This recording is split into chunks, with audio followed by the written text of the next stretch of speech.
I broke. And I've broken before, like I've had the negative thoughts and all this stuff. When I was a kid and I lost my dad, I just couldn't take it anymore. I cried. I literally fell down. I never cried in my Riley is here to stay. Riley is this strong human. I am. Not who anybody told me that I should be. I came up so much stronger. That is around me. I will fight for this day for them.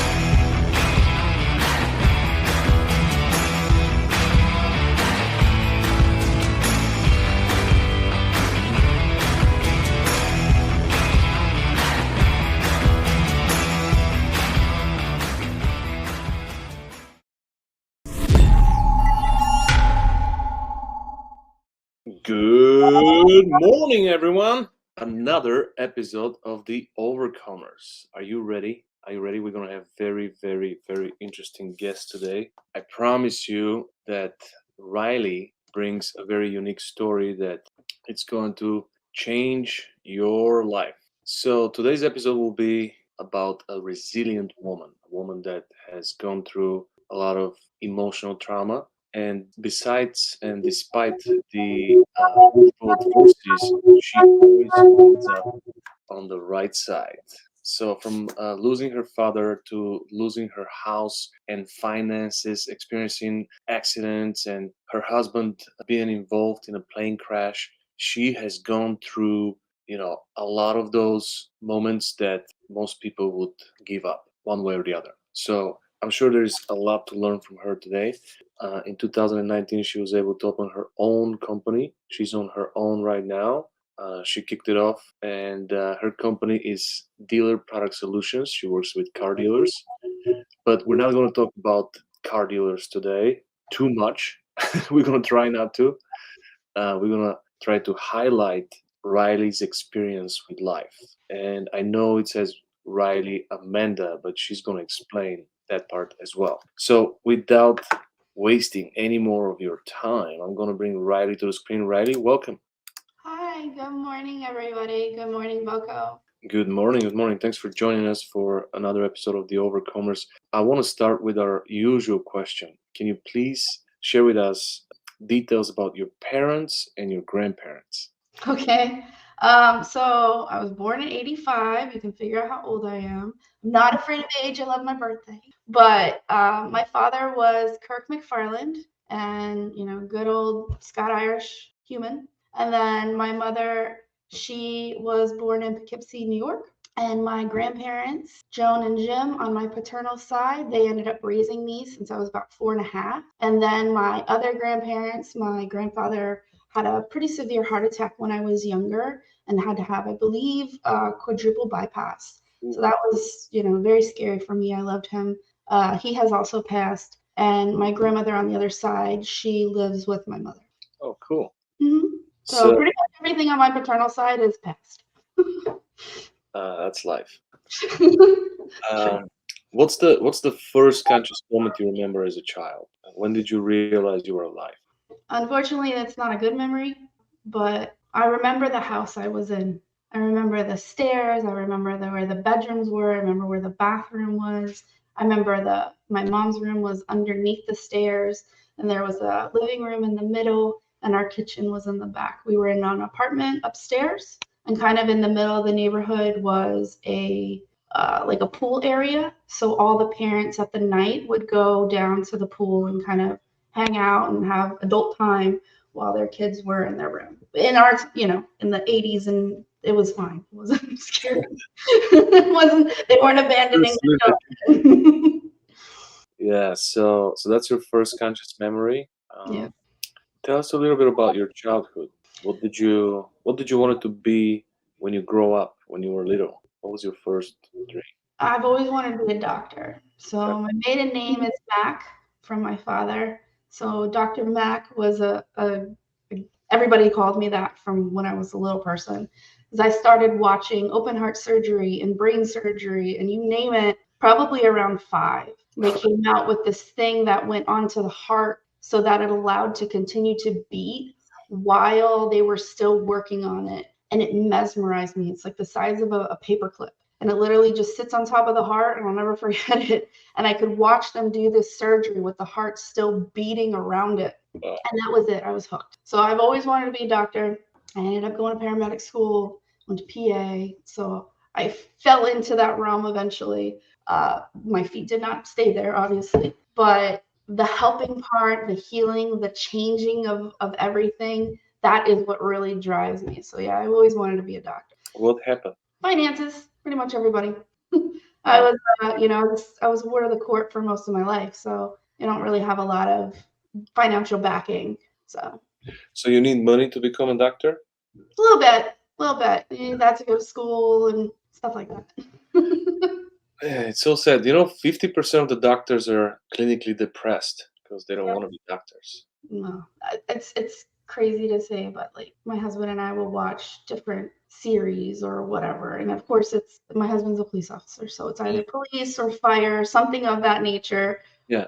Detective-y. And if there's a medical something happening, of course I'm the first one saying what's going to happen next, what's the procedure, which drugs should be pushed, how is it going to help this person. I'm playing paramedic every time, and it's funny to see when they go completely wrong.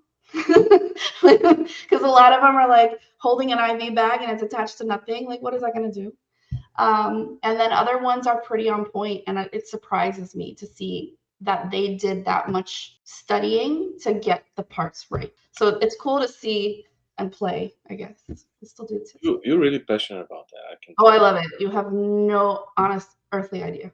What are you doing selling stuff to car dealers?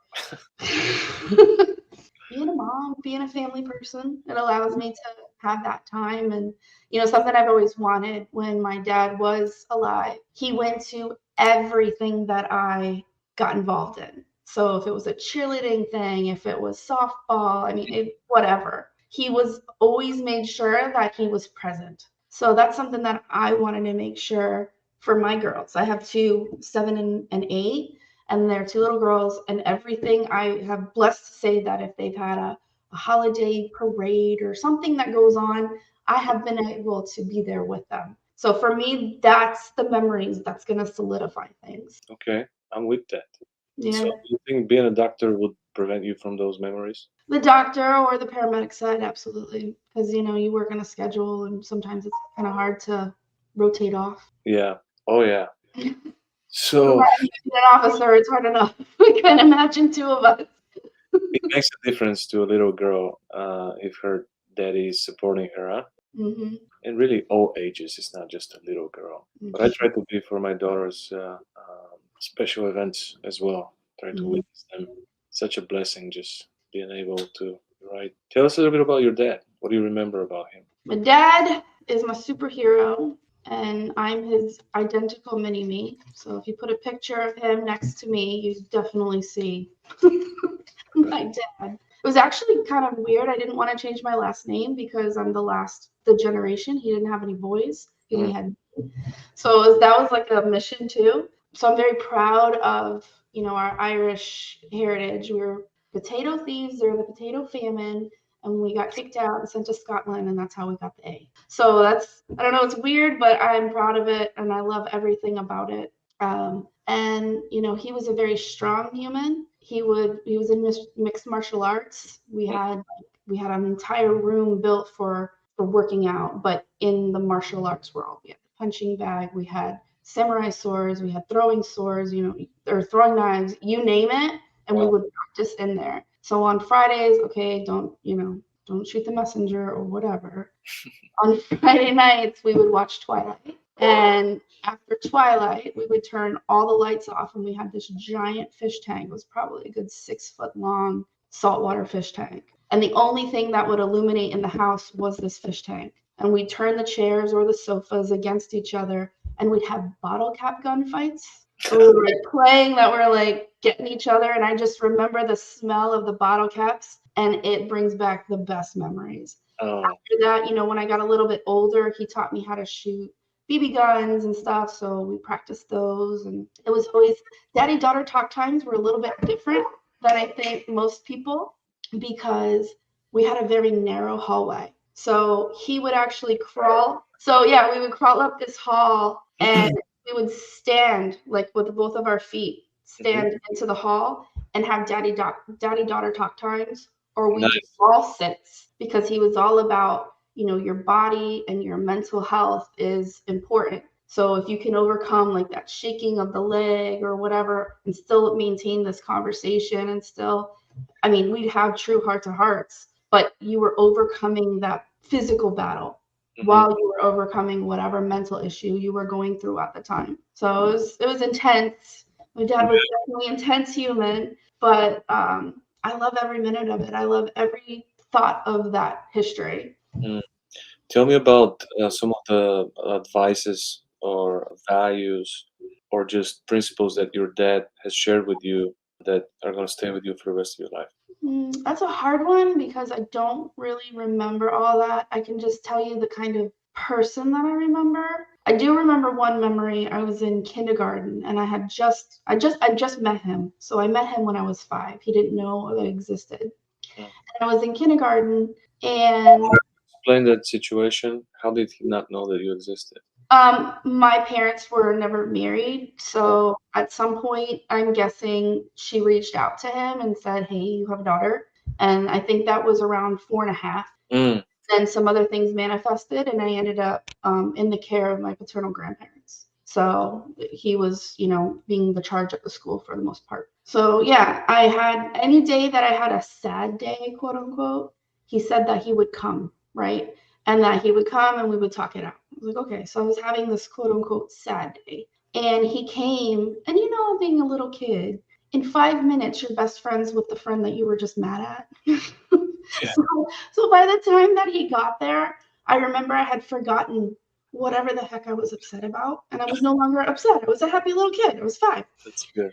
So he comes over and he's like, what the? He's like, if I'm gonna leave work and come over, we gotta talk about something. Yeah, that's So sad to do it. I remember he wasn't mad, but I think that was his first time kind of figuring out like this is a little kid. And Mhm. then another time that was a little kid, I was in a grocery store or whatever, and I'm like, Daddy, I gotta pee. And he's never dealt with a little kid. So to him, he's like, okay, let's finish the checkout line, blah blah blah. No, pee right there in the checkout. He's like, what is happening? So his world definitely got rocked, but he made me strong. Like we went fishing. Fishing is to this day my zen place. Mm. So if we go on a boat, we're on the pier, commercial pier. I'm from Florida. Commercial pier, I don't care if it's literally hurricaning outside. And that's the word I'm going to use. I know it's not real, but it's a freaking hurricane. Some days it's not considered a hurricane. I'd be like hunkered down in this little area that's in the back of the pier. They have a couple chairs and a little awning. So the wind's still getting you, but just everything just to make you a little bit tougher. And I don't know, fishing and the water to this day is my soul. We used to collect sand dollars every trip that we went to the Keys or to Naples and Marco Island. Mm. So I Yeah. have a collection of sand dollars, and it has the dates on them of when we collected them. And we went snorkeling. He free dove. A lot of water memories. So your mom kind of raised you until 4. Then your dad came into your life, and did they split the custody? How did it happen? How did you get back into his life?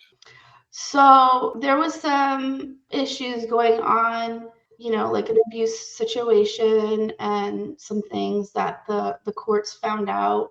Some of the doctor's visits and stuff that I had to go to. I had a pretty big concussion. I was kicked in the head when I was little, and I was in the hospital for a little while with a pretty bad concussion. So some other things happened around 3.5, Oh. and I don't know. I guess maybe at that point the doctor decided like we need to do a little bit more, and Department of Children and Families kind of stepped in, and then they found my dad. I don't really know how all that worked because I was little. All I know is one day I'm in one house and the next day I'm in a different house. Mm.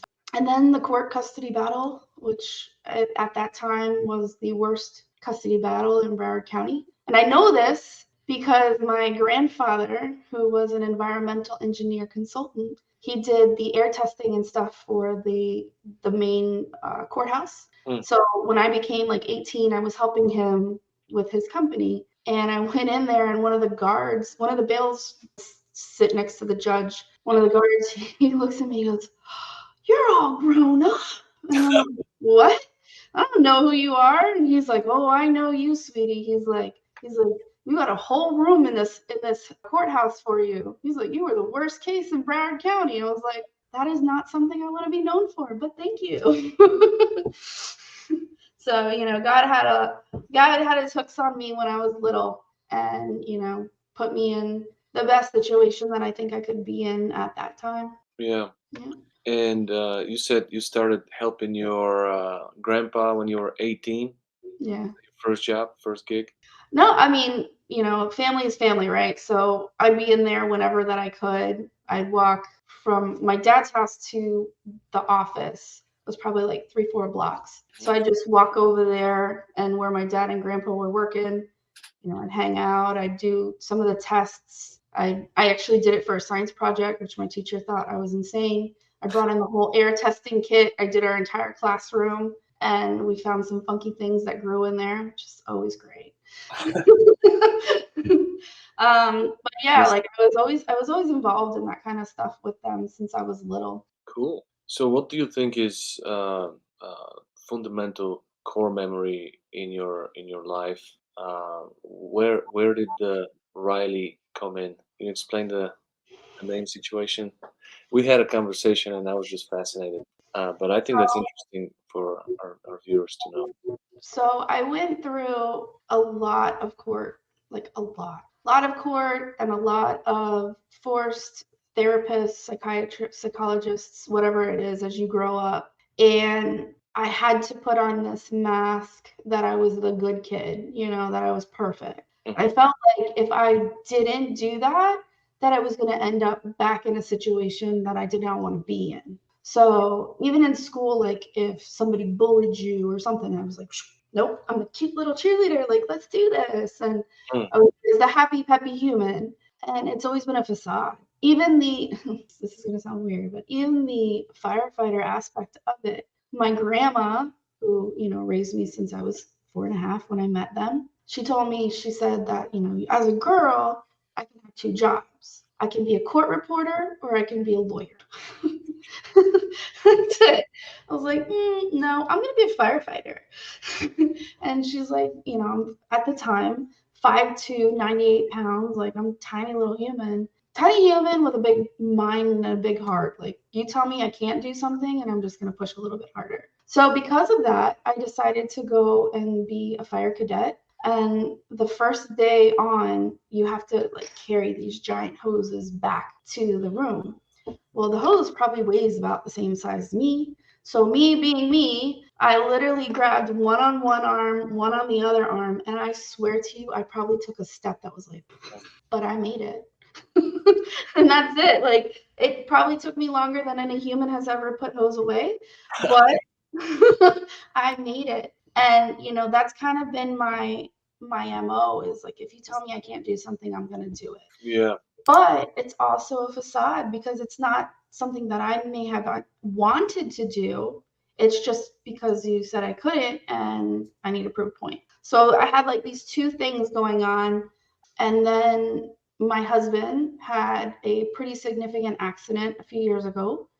And I basically lost my job because of it, because I wasn't um, dedicated. He was in the trauma burn unit, and I lost 11 days of work, and I know how that adds up to that, but that's okay. Yeah, just keep moving on. So I decided to create this facade because that honestly, that whole incident and everything around it, we lost my neighbor in the plane crash, and the two kids were burned as well as my husband. Mm. And I was like, I broke. And I've broken before. Like I've had the negative thoughts and all this stuff, when I was a kid and I lost my dad. But my kids saw this, and that's not going to work. Like, they still talk about it today. They're like, "Mommy, how did you get hurt in the laundry room?" Because I walked in from outside and I saw the little boy, and he looked pretty good. Like, he has burns, but he looked overall really happy. And he was playing his bike.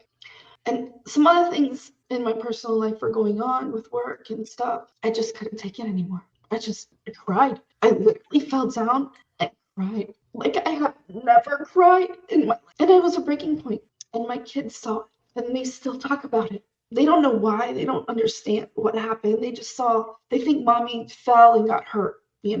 So I created this facade. I put on this armor, and that's right. Riley has no baggage. Riley has no history. Riley doesn't have that pain. And it helped me get through it all. It took a good year and a half to really come out of it, but I did. And I'm excited because I literally filed yesterday. It's filed that I'm dropping Amanda. Riley is here to stay. Riley is this strong human who I am, not who anybody told me that I should be. I had broken in ways that I didn't know that I could, but I came up so much stronger. And the people that matter, the family, the core that is around me, I will fight for the day for them. I have my two little girls, the best husband in the entire world. My mother-in-law, who I've called mom since I was a little kid, and my sister-in-law and my brother-in-law and their baby, and one on the way. That's my people. That's my core. Good.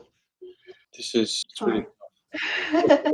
so. Just to clarify for our viewers and listeners, your legal name is Amanda, and you have just filed to change it to Riley. What exactly do you feel when you hear Amanda? When you think about Amanda, what are your emotions?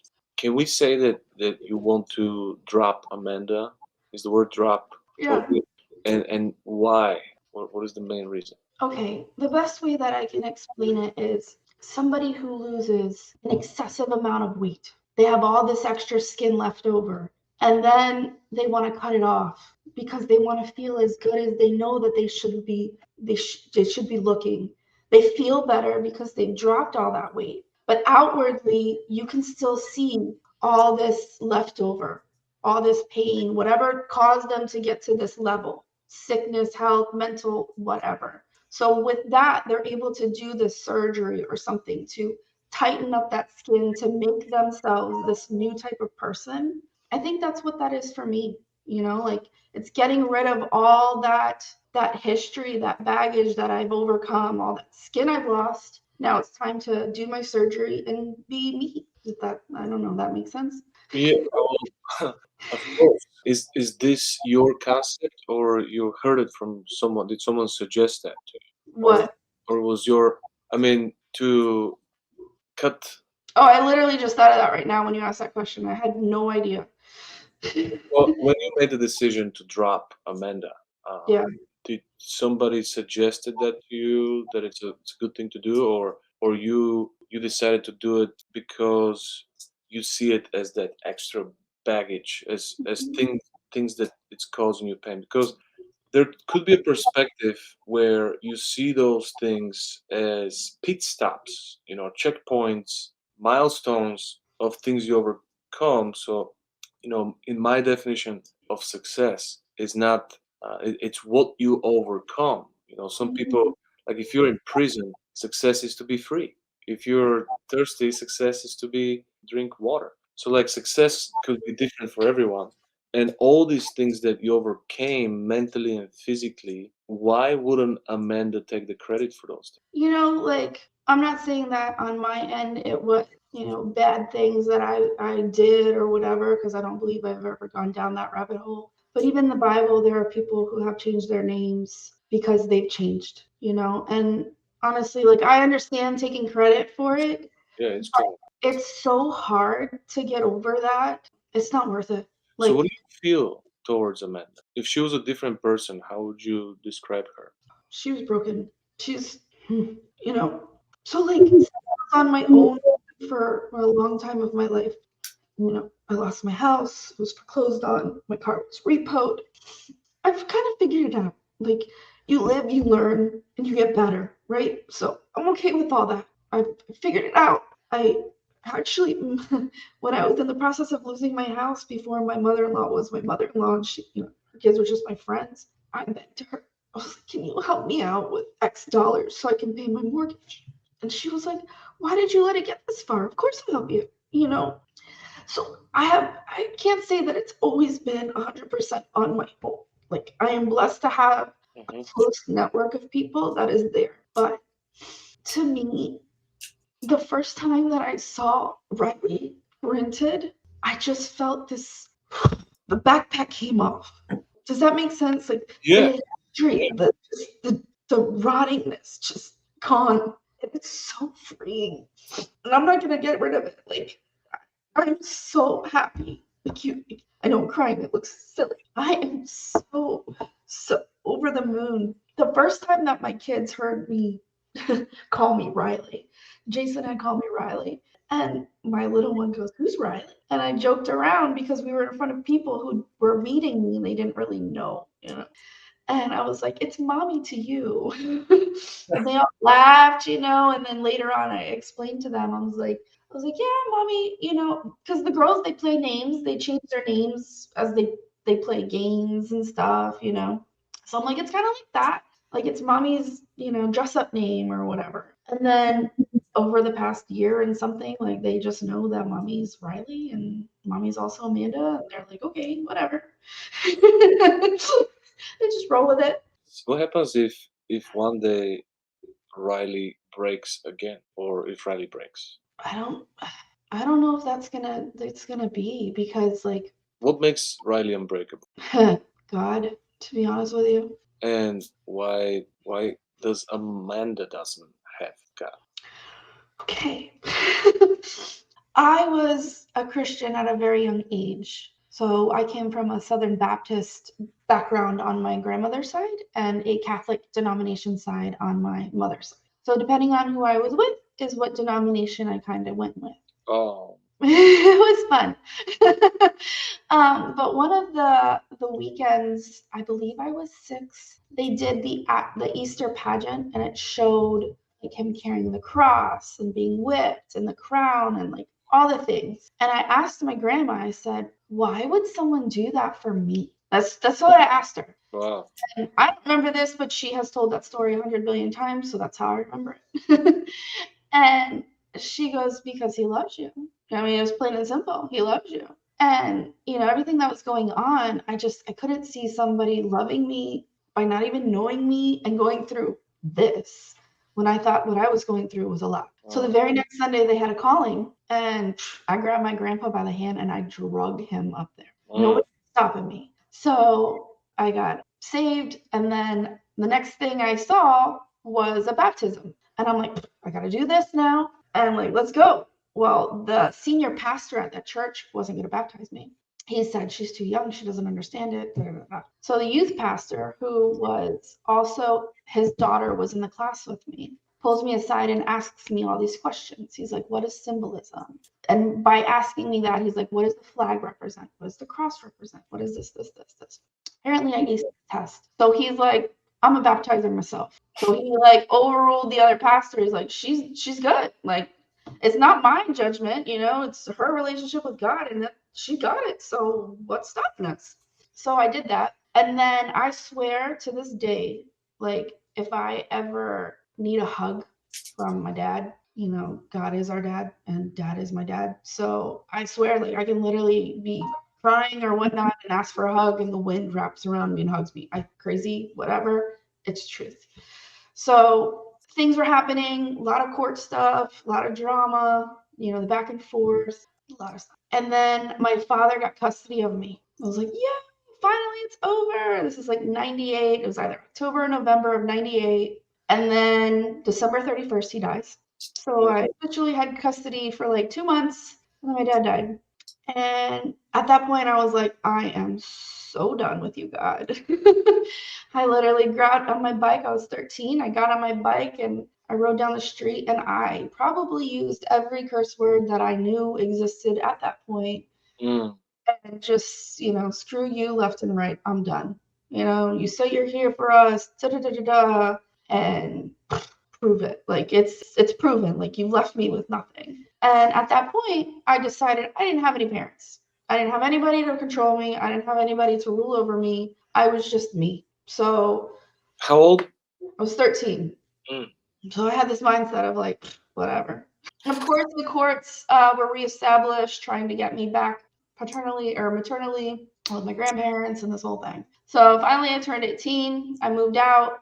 I ended up working at a Methodist church, but I've never denied God. I can say that, but I've never got back to the person that I was before, where I was thoroughly in belief, thoroughly trusting. I mean, if my foot went left, it was You meant to go left.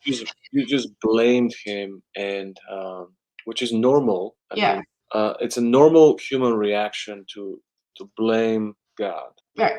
And then I didn't want to like get back to that. I kept this block, right? I'm like, all right, I'm a Christian. I know that. I'm gonna But do you try. think do you think God is mad at you that you blamed him? Oh no, not now. Maybe he did.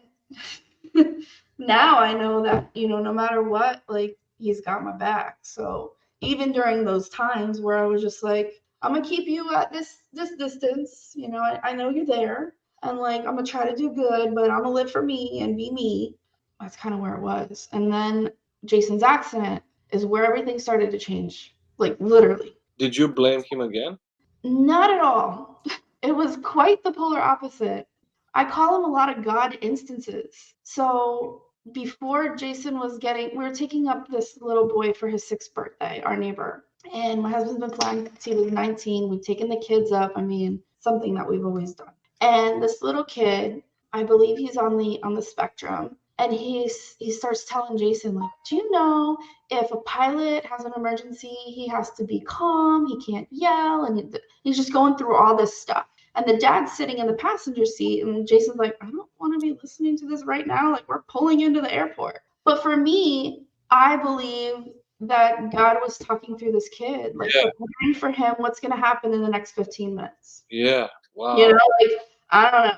So then they get up, and on any plane, when you lift off, you're going basically straight into the air, so you can't see the ground. So again, another guidance is Jason and I have grown up in the same area our whole life, so he knows it pretty well. And being an officer in the area, he knows it pretty well. So he just in his beautiful brain figures if they once they took off, at some point it just stopped accelerating. It wouldn't go up higher anymore. So he just knew in his brain, like if I can make it over this whatever story building, there's like a park, like a neighborhood park. I could land it in that. So at some point I mean, the whole thing was 30 seconds. So he lifts off.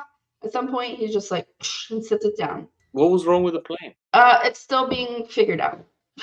Wow. Yeah. So the wing clipped a tree, spun it around, and slammed it down.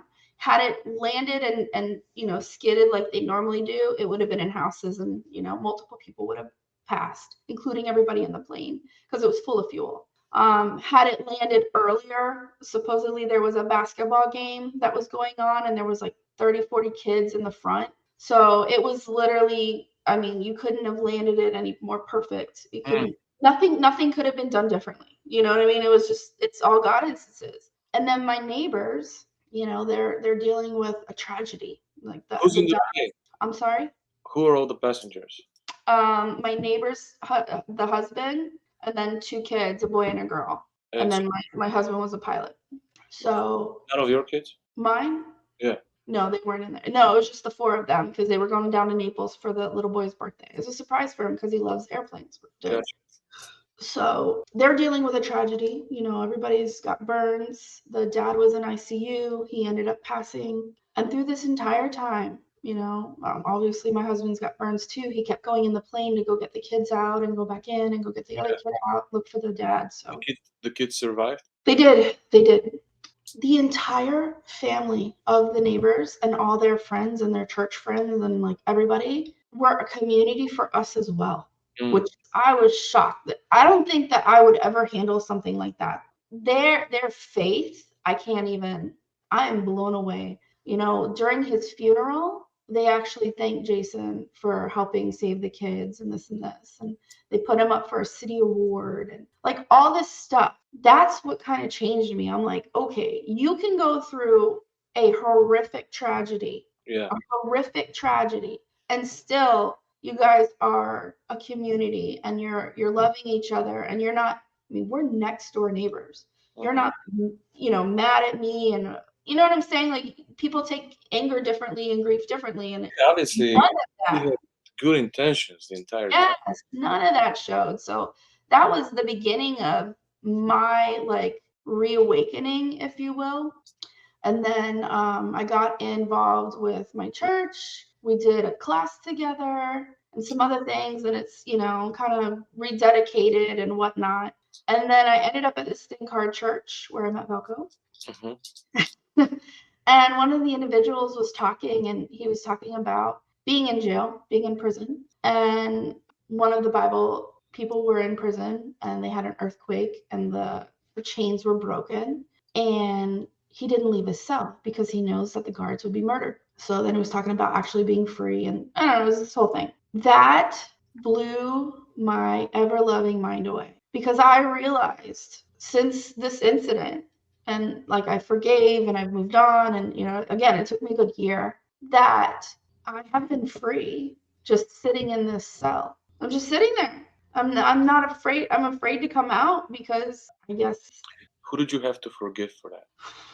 my family, my other family. Why? Like all the things from being a little person to being an adult person, just you want to trust somebody, you want to have a love, and at some point you realize that maybe not everybody is going to do that for you. Maybe not everybody has got the best intentions for you. And I just have to, forgive them because you know what? Maybe they are trying their best. Maybe they did do their best. I don't know. I don't know what's in somebody's heart or in somebody's mind. I can just tell you how it made me feel or how my reaction was, right? But I have no idea if that truly is a belief of somebody that's different. I don't know. And I can accept that. And I won't subject myself to it anymore, of course, because I've learned. But I can forgive it because I know that, you know what? I don't need to impress anybody. The only person that I got to deal with is God, husband, and then kids. That's the order of the family. God, husband, kids. Everybody else, go fly kite. So, if you have to compare Amanda and Riley, how would you compare the differences? I would say Amanda is like the kid of me. She's your eyes are wide open, you got all this crazy hope, and your parents tell you can be anything that you want to be. And then when you become an adult, you go, Oh, I can't really be NASA. Like, I don't have the mathematics skills for that. So then the reality comes in. look, And I can see so much pain that you're still dealing with, and it's whatever is making you feel good because I can see the change in your state. Speak about Riley. Whatever works, absolutely, I support it. it's true. I'm as an observer though. Amanda, are you going to abandon this little girl, or is Amanda maturing and and she's transforming into her calling, her purpose? Because if you love the Bible, all these people went through a lot. Nobody had it like, phew. So it's you're broken, so you could be healed. If you're not broken, you can be healed. And Yep. I just know explain Riley it. is allowing my kids to never be an Amanda. Well, why not Amanda? I'm not trying to push, please. I know. Why not Amanda just choosing to change? Because Amanda has that power. Amanda lost it. No, Amanda Amanda always has a gave up. chance. Amanda gave up and Amanda broke. I'm telling you, first and forehand. Okay, okay, That's the fact. Like, if I didn't have the people that surrounded me, I don't know if I'd be here. I'm with you. I mean, it's the truth. And I don't ever want to go back to that. Okay, that's fair. So where is Amanda now? She's in a little box. She's a distant memory. No, she's there. I mean, of course, I'm still not like another person, right? I'm just a name. Just like when you get married, you're the same person, you just have a different name. But Yeah. what it represents, the marriage covenant represents a family. Yeah. To me, it's like the same exact thing. It's a name change to represent the next stage. It's a change just to move forward. Well, you're not your name, right? This label does not mean that you are. That's not who you are, right? So if we look at these names as like a tool, and this tool, the way you're seeing it, based on as an observation, just trying to understand it.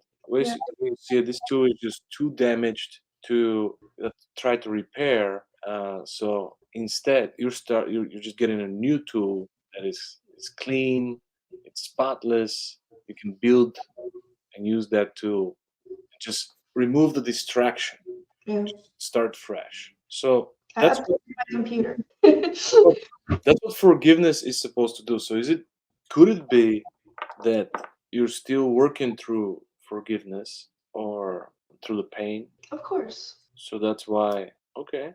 Of course. Well, I'm really, really glad that you're able to balance and to find a solution because I can see the change in your state. I mean, it has allowed me to do my company, have my kids, have my husband, and have a balance. It's amazing. Truly, truly amazing. All right. Tell me, what's your passion? And by passion, I mean, I think I already know what it is. You're just passionate about doctors, and so I already know what's your passion. You can't hide it. How can you combine your passion with what you do today, or how could you, without getting into the system, how could you explore and experience that joy? What could you do? What kind of company could you start? So you could, is there like a private company that offers help to paramedics, or kind of like the same way there are security companies? I would think we probably don't have enough paramedics. So if there's a private company that says, hey, if you guys are backed up, give us a call, we'll go and be paramedics for you. We're trained, going through the same training. Is there something like that? I have no idea. But it's funny you ask about what I could do because I'm in the middle of starting a nonprofit right now. But it's for spouses of the first responders. Spouses of the first responders Yep. And it's to help them understand what their spouses are going through. what they're getting into because between the schedule changes, the missed dinners and the missed anniversaries, and some people can get really, really upset about that. And my husband is 20 years this October. So Yeah, we've seen it all, and then the different agencies that they get involved in, good SWAT, point. hostage negotiation, and traffic homicide. List goes on. All those comes with different changes, and thankfully, like my spouse is one of those that leaves most of that at home. But unfortunately, a lot of my girlfriends, their spouses, they don't. They bring it home and they just let things go at home, Mm. and they're not as involved as the mom or the spouse would like. So, it's just different avenues for them, different things to look out for. And for the spouses, we have a section that's going to be for the mental health of them, for both the spouse and the first responder, because they need it too. They need to be without a judgment zone. So we're working on the people that are going to head off that team. And then unfortunately, there is death involved.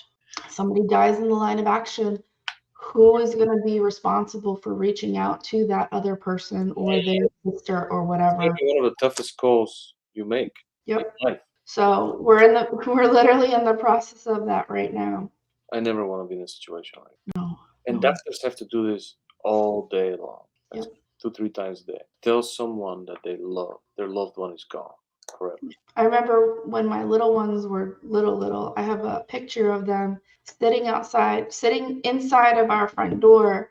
Jason was a motor officer, and he's backing up out of the driveway with the lights on to give them their show. And I'm behind them now. Mackenzie, she's literally probably 1, and Skylar's 2. And I'm sitting there behind them taking this picture thinking, oh my God, this could be the last time that they see him. That's rough. Yeah. Thankfully that hasn't happened, but that's what these parents have to deal with every day, especially depending on what agencies they're involved in or what division that they're in. It offers more like a canine officer. They're in pursuit of the individual, so they're in a higher risk than somebody that's sitting at a desk, let's say. you know. So that's crazy. But yeah, I'm really excited to start that. And then as far as like my passion goes, it's kind of weird you said that too. So when I went to school, I knew that nobody was going to pay for my college. So I actually dual enrolled in high school and I got my early childhood degree so I could help with kindergartners Hmm. and yeah.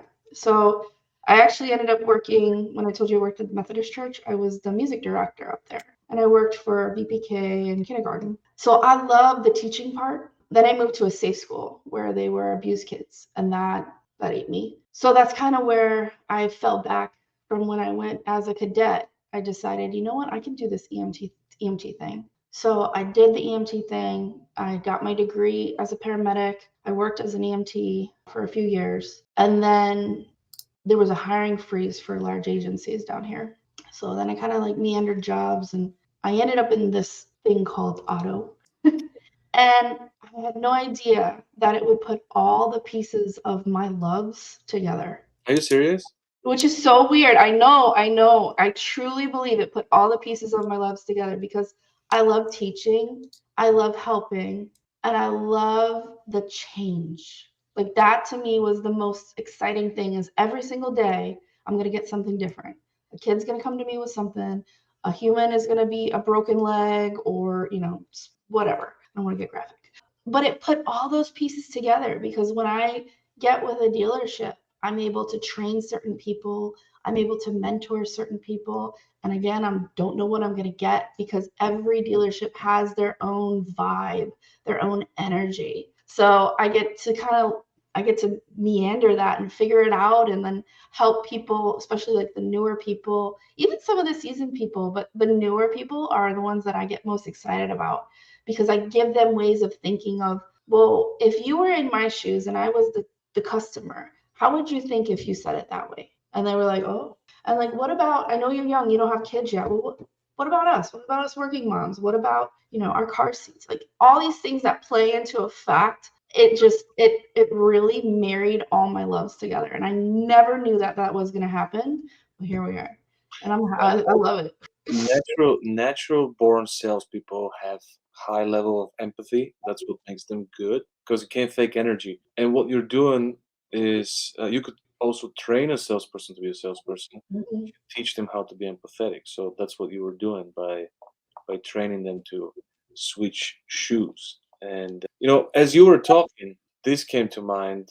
The Proverbs 11:25: A generous person will prosper. Whoever refreshes others will be refreshed. Mm. I think that when you do that, when you go out there and serve the children, you serve the dealerships, when you're a steward because you have such good intention. Now you want to prevent all these tragedies from happening, and that's what you're focused on. So I want to encourage you to do more of that because the more you do that, the more self-healing you get from Mhm. from just refreshing others. It's really really good direction for healing to just go and serve other people.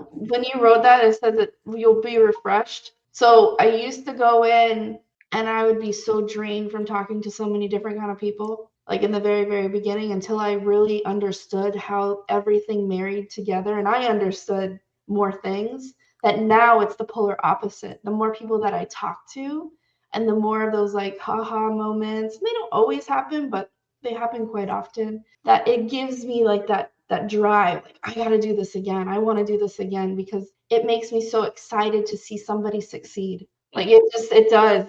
I mean, it's probably written on my face because I love it. I love to see somebody go from this number to that. And I mean, we celebrate the little goals.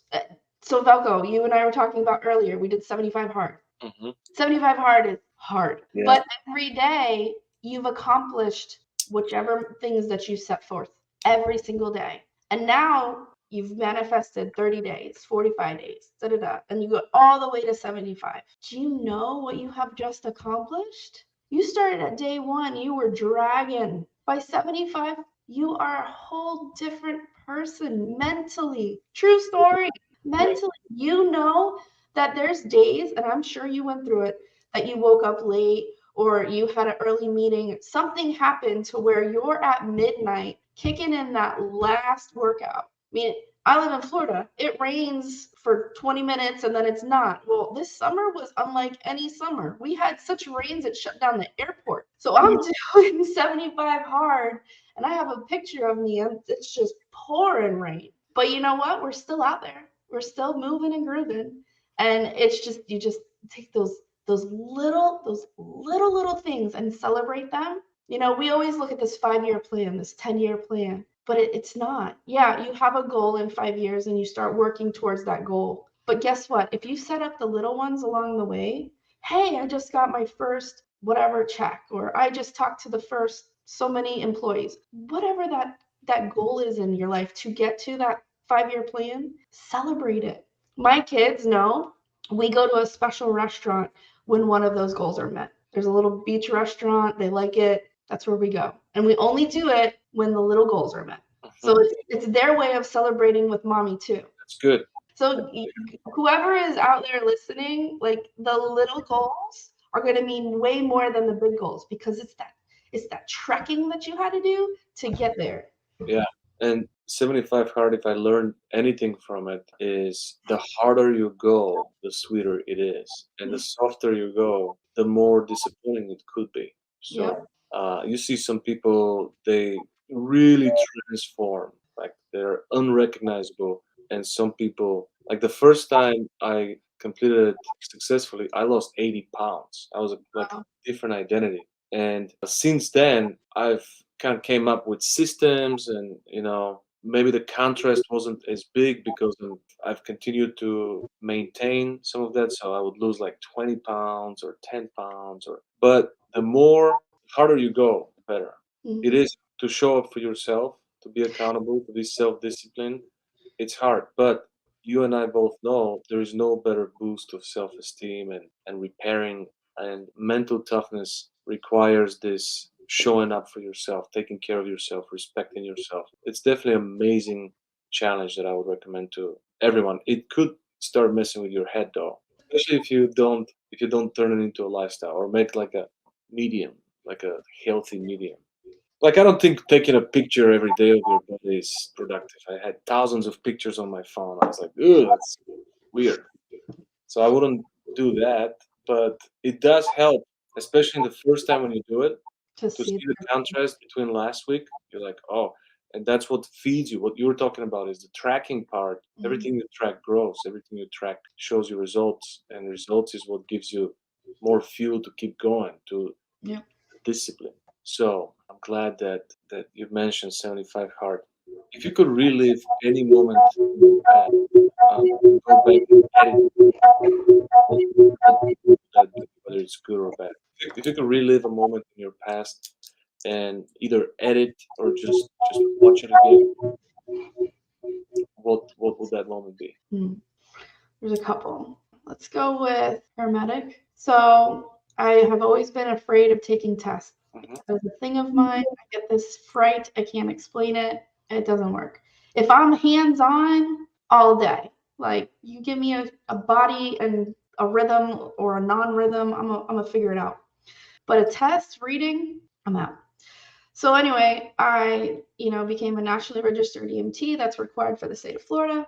Finished my paramedic class. I did my clinical. I got a 98 on my hands-on clinical, which our medical director in himself was surprised because he doesn't give anybody an A, much less a 98. And the reason, and I still kick myself, the reason why I didn't get the 100 is because once they transferred from a shockable rhythm and the drugs and stuff and went back to normal sinus rhythm and normal healthy heartbeat, I didn't check for a pulse. That's it. I went straight for the blood pressure and That's the first thing they do in the movies. still kicks me to this day.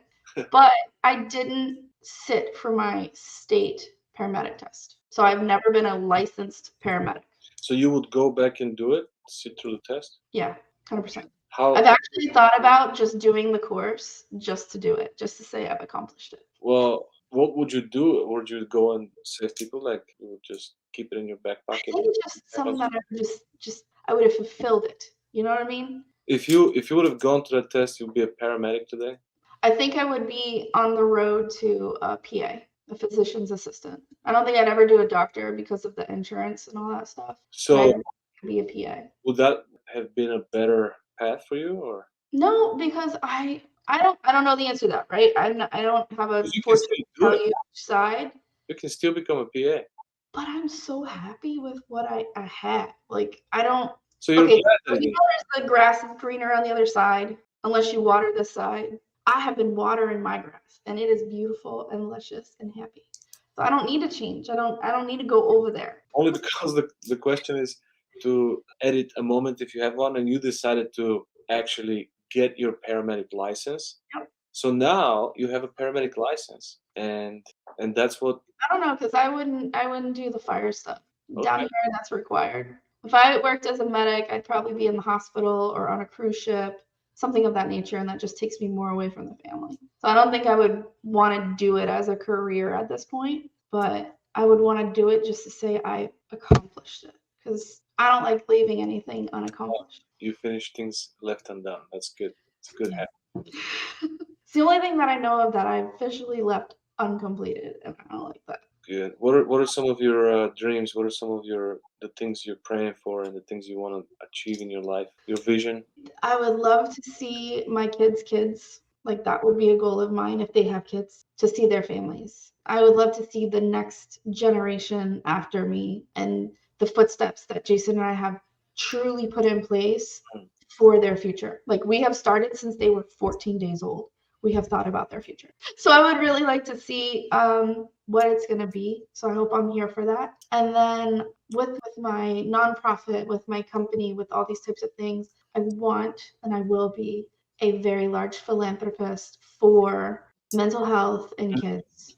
Like That's good. that's where it's going to be. Like everything that I can do is going to go towards the kids that don't have that support system to help be a mentor for them. Like if I could start a mentor course for kids that want to learn, Yes, you can. dude, I would be on it because I would love to help bring that person who's like, I've always looked for a mentor. I have always looked for a What do you mentor. want to teach the kids? What will be day one? Day one's lesson. Yeah, man. What will I be would, day one's lesson? Like here's day one. day one lesson, especially, okay, let's say they're the teenager and they're dealing with the social media issues and all that. Social media bullying is the topic. It's a huge topic. So day one, turn it off. Seriously, the heart attack. My husband went through like this FBI class. I was just talking to my girlfriend about this. Went through this FBI class and talking about social media and it's causing depression and the suicide rates are going up. And I mean it's bad. So we've already told our kids you can have social media when you're 17. That's a fact. They all know it. I think And you gotta be 18 for most. I think you gotta be 18 for most of them. to be a social media, Yeah, kids have Facebook pages and Twitters and Snapchats and God knows what else. TikToks they do. No, they have regular ones.